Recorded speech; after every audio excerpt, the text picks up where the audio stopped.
So we got a John Deere 318. These things do travel along at pretty good speed. They move right along if you want to. But you ever feel like you're drunk driving it because they wander all over the place and you're always trying to keep up and stuff like that? There's several possibilities and all. You know, center pivot and linkages. You can check for where these cylinder fits on and stuff like that. But what I've found, it helps a lot of times, and it's a pretty easy fix.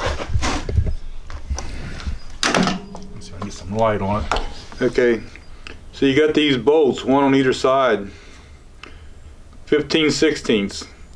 Loosen the jam nut and turn the bolt out. You want it to be everything but touching right back here. I think where I read 1/1000th or 2/1000ths of an inch or something, I don't know. But I'd turn them back. You want to try to measure from this plate to the axle on both sides, because you don't want the axle to be, you know, going crooked. So I just try to take a measurement and I get these tighter, and then you see the axle doesn't really rock back and forth very much. Now, I could probably put them a little bit tighter, but I'm afraid it'll start binding up, because you don't know exactly how it's wore in there and stuff. If you wanted to, you could jack the tractor up and swing the axle up and down just to make sure you're not binding up.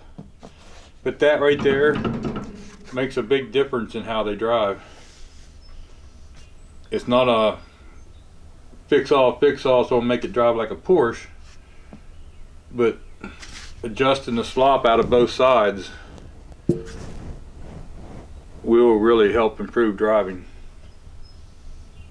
Okay, so here is where I measure from this steel plate to the front of the axle.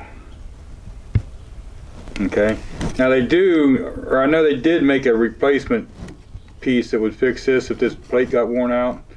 Not sure if it's still available, but I just measure right there on both sides. Now when I started, I should have showed you this thing had, you know, probably I don't know, almost 1/4 inch on either side play. And we adjusted it out to where it's not, you don't want it binding up, but snug.